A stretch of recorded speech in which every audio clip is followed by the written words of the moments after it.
Good morning. We are live from the ERE Recruitment Conference in beautiful Anaheim, California, home to Disneyland and not Disney World, as some people might mistake it. We're actually across the street from Disneyland at the beautiful Westin Hotel. Thank you so much for hosting us. We're going to kick things off today with my man, Ron Fish. Ron, welcome to the podcast at ERE. Awesome. Thank you. I am happy to be here. Well, welcome. For anyone out there who does not know you, we'd love to hear who you are and what you do best.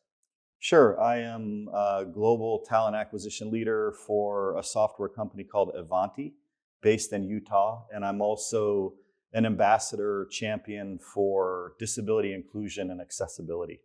Fantastic. I love that. And what brings you to ERE?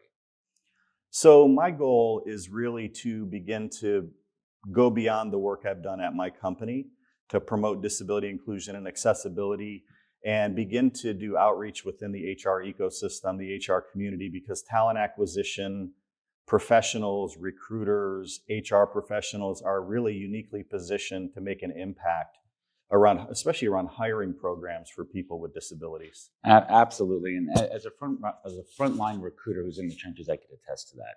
And I think it's critically important. We could just jump right into it right now, where the biases take over against folks who might have disabilities, who might be neurodivergent, but these are incredible humans who could bring a lot of value to the company.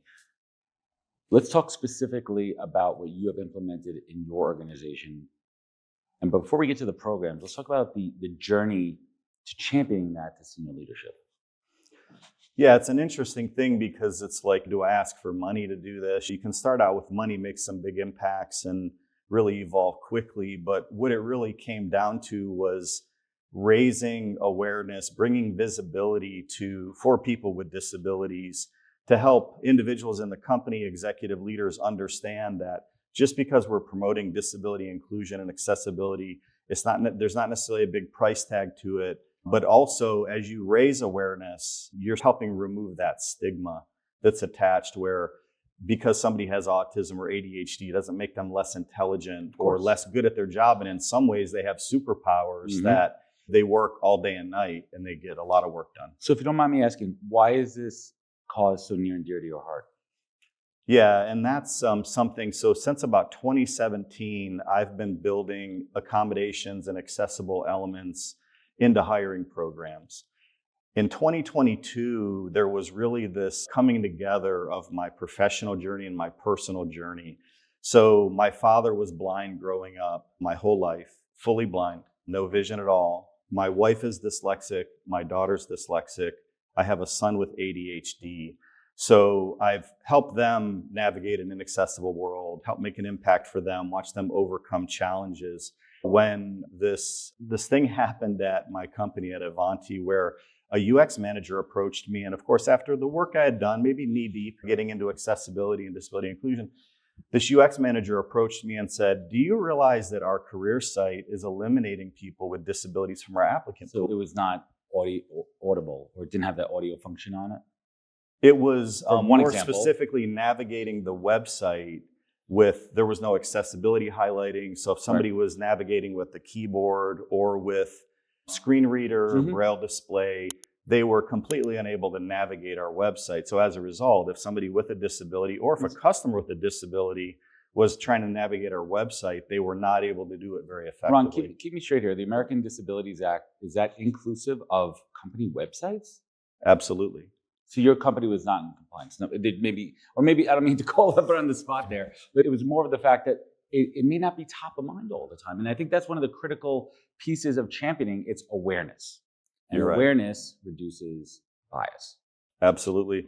In fact, exactly your point is exactly my selling point to the CEO to say, hey, we've uncovered this situation. I was shocked, found out it was true because they demonstrated how our website was not accessible. Within a couple of weeks, I was able to drive our website team into unlocking some accessibility. But my selling point to the CEO was, if we're out on a federal contract doing an RFP bidding and they were to assess our website, it's not accessible, that's actually a disadvantage and could cause us to lose a bid. This is actually there's an ROI attached to this. There's a cost center if we don't do this correctly. And it's a value add when you bring in the right people there. So Ron, you mentioned that your dad's superpower, or his anti-superpower, let's just say he was not cutting the dog's hair, but he was able to hear things. And it's not just being able to hear and listen. Was he then able to read between the lines a little bit better than most? Yeah, for sure. He definitely picked up on subtle cues without vision to be able to see your facial expressions or to see that I was like frustrated at what he was saying. He sensed it. So I might have been in trouble. He was lecturing me and he would say, "Get that look off your face." Energy, right? Yeah, and it's, come on, you couldn't have possibly known that. But yeah, those types of things would definitely happen. So let's talk how that translates to the workplace and working with folks who might be neurodivergent or have certain disabilities. What are some of those really cool things that you've witnessed firsthand as a TA leader? So one of the most beautiful situations that I've witnessed, I've never seen anything accelerate inclusion like an accessible environment when you're focused around disability inclusion and accessibility. We have an accessibility club at Ivanti called Curb Cuts. And Curb Cuts is where we have an ecosystem, some call it an ERG, where we meet and we discuss all things accessibility and disability. We had a meeting earlier this year where we brought together 80, 100 people that are part of that group.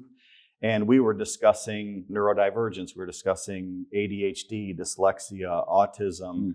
And during that meeting, it was bringing the visibility and awareness that we talked about. During that meeting, we got to a place where it was Q&A time. And people began to say, "Hey, I just wanted to speak out here and say that I've told people I have a disability before at work, but I've never felt comfortable talking about it. This is amazing." That's inclusion, right? Yeah, inclusion. Then somebody else comes in and says, "I've never told anybody at work that I have a disability. I actually wear a hearing aid, but I take it off during conference calls." It was beautiful seeing people feeling that welcoming and inclusive culture. Inclusion, belonging, these are all critical elements. And we're going to get into the political, philosophical question in a moment about DEIB, where it lands in the workplace now. But just a level set here, how many folks are in this organization that you work for now, for Ivanti? How big is the company? 3,000. That is a massive enterprise level organization. Listen, we're here at the ERE conference. We're sharing best practices. And I'm sure this is what you're going to be talking about a bit tomorrow. How could any organization, regardless of size, take these best practices you have learned and implement it, even if it's on a smaller scale? Even if it's a 25-person company, percentage-wise, there's going to be a couple of folks who fall into this category. Yeah, absolutely. The stats are basically 1 in 4 adults in the US have a disability. It's a huge community globally. If we look at all of the workers in the world, 75% of those workers that have disabilities don't disclose that they have a disability to their employers. So very likely, if you have one person at your job that has a disability, it's probably really 4 times that number. So there's a lot of impact that can be made to really build that accessible environment that's just better for everybody. There's a lot of elements of accessibility that benefit those that have a disability or don't. What I'm hearing a lot about what you're discussing right now is that it adds to the culture. It adds to the culture. Tomorrow when I get up and do my keynote, I'm going to do my little soapbox rant around fit. It's a word that I hate. Everyone knows I hate culture fit. Culture add is the way to go here. Making it more accessible for folks and building a quilt in textiles, different colors, different fabrics, put it together and then pull out. That's your team. That's your culture here. So when we get into talking about an inclusive, safe space for people to work with neurodiversity, how could a candidate who falls into this bucket feel comfortable, and what questions should they ask in the interview process at a company? I think they should feel empowered or enabled to ask for an accommodation, disclose. And if we train hiring managers better, they might start the interview with something like, "Is there anything I can do to support you having an optimized interview experience or the best interview experience?" And then that hopefully would then open up, and somebody might say, "I'm autistic. Would you mind if I turn off my camera during the interview?" Or, "I have ADHD. I have a fidget toy. I don't want you to see that. Can I turn off the camera?" Or, "I'm dyslexic. Would you mind, after you ask me the question, copy and paste it into the chat?" So educating managers, hiring managers to recognize maybe there's something happening here, and maybe I can offer something that will enable that person to really give me everything about them. Again, awareness reduces bias. And I think that's critical in any organization. I want to shift gears for a little bit and talk about data. With 3,000 employees, you have a tremendous data set. On average, what is roughly the current open rec load? How many roles are you recruiting for as an organization generally at a time? On average, how many open roles? Yeah, it evolves. We're a little bit slower right now this time of year, but I would say generally 150 to 250 open positions. That's a lot of that's a lot of activity going on, but it also gives you a lot of data. How has your company historically and currently used the data to improve the process, to inform and make decisions and optimize? I guess it depends on what perspective, which data are we talking about specific to disabilities? Let's shift focus a little bit. You know what? Step back. Let's talk about the disability data.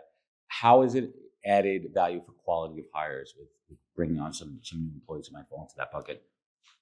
Unfortunately, we don't have data that might drill down to that level where we've been able to directly correlate that with anecdotal data.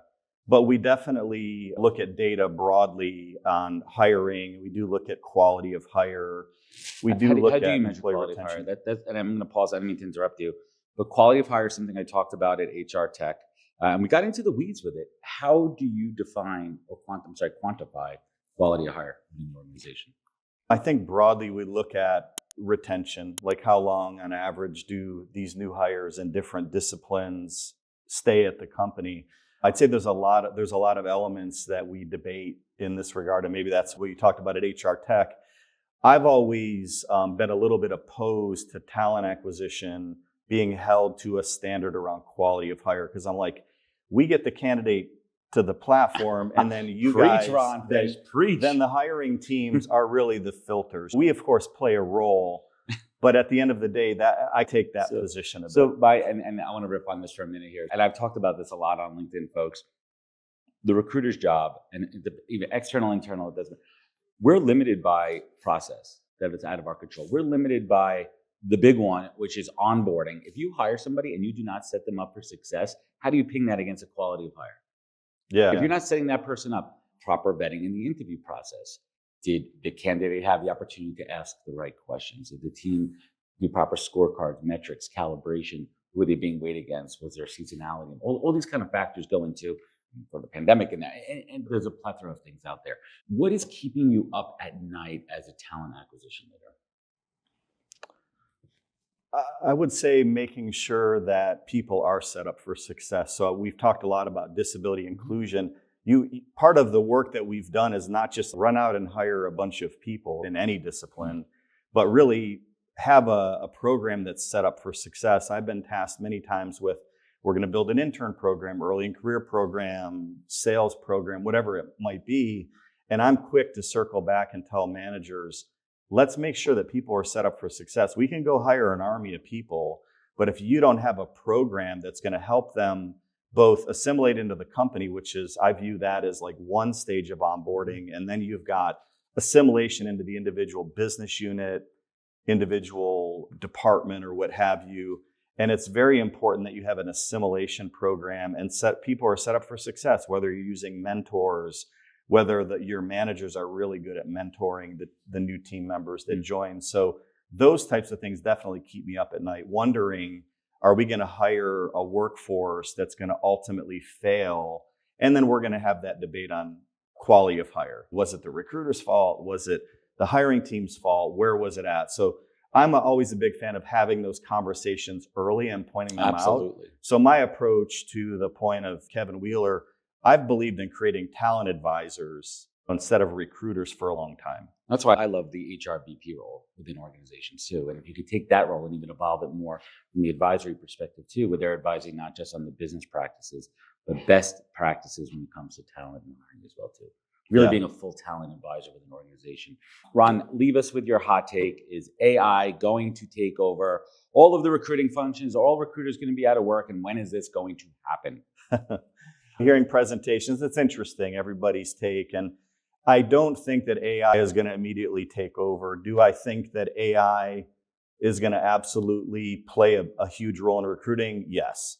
I've said for a long time that AI will very likely be able to replace at least 80% of the sourcing function. So if you use sourcers to source, or that part of your recruiter's role, I do believe that AI is going to take over a big piece of that. I believed it for a long time. Is it going to happen overnight? I don't think so. I mean, to me, I haven't been paying recruiters for many years to go find candidates. I think that finding candidates is one of the easier parts of the role. I agree with you. We're not It's a traditional process. headhunters where I'm calling in, I get an extension of a software engineer, and now I'm going like one extension up, one extension down. That's old school. The really old school headhunting. We're not doing that anymore. We've got the internet, we've got the information technology. age, and the technology is there. So we got this. Well, Ron, I want to thank you so much for joining us today. We are live, folks. So apparently I don't know how to operate the screensaver and disable it. Maybe we'll get it back there in a second. Ron, where could folks connect with you? Where could they learn more? Connect with me on LinkedIn. I'm pretty active on LinkedIn. I've got a lot of conversations with thought leaders out there around disability inclusion and accessibility. If you're interested in making an impact, by all means, reach out. If you're just looking to connect with somebody else in the talent industry, happy to do that. But let's join and have some compelling conversations out there. Ron Fish, everybody, thank you. And a big shout out to our sponsor, JuiceBox.ai, for bringing this out here. More on them, you can link it up in the comments. Ron, thank you so much. Thanks for joining us. Thanks, Adam. Cool.